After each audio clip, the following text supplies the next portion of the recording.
దేవునికి స్తోత్రములు. మీ అందరికీ నా వందనములు. ఈరోజు దేవుని వాగ్దానము. నీతిమంతుని తల మీదకి ఆశీర్వాదములు వచ్చును. సామెతల గ్రంథము 10వ అధ్యాయం 6వ వచనము. మన తండ్రి అయిన యెహోవా మనల్ని ఆశీర్వదిస్తున్నాడు. నీతిమంతుని తల మీదకి ఆశీర్వాదములు వచ్చును అని దీవిస్తున్నారు. మన తండ్రి నీతిమంతుడు, సత్యవంతుడు, యథార్థవంతుడు గనక మనము నీతిమంతులముగా, సత్యవంతులముగా, యథార్థవంతులముగా జీవించాలి. ఆయన వాక్యమును మన హృదయంలో ఉంచుకోవాలి.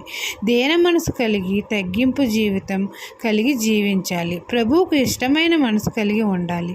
నీతి న్యాయ మార్గములలో మనం నడిచినప్పుడు మనం నీతిమంతులముగా అవుతాము. నోవాహు నీతిమంతుడుగా జీవించాడు. నీతిమంతుని తల మీదకి ఆశీర్వాదములు దేవుడు పంపుతాడు. నీతి అనే విత్తనం వేస్తే నీతిమంతుడు ఎన్నడూ కదల్చబడడు. నీతిమంతులు భూమి మీద ప్రతిఫలము పొందుతారు. నీతిమంతులు వర్ధిల్లుట పట్టణమునకు సంతోషకరము. నీతిమంతులు చిగురాకు వలె వృద్ధినొందుతారు. నీతిమంతులు శాశ్వతమైన బహుమానము పొందుతారు.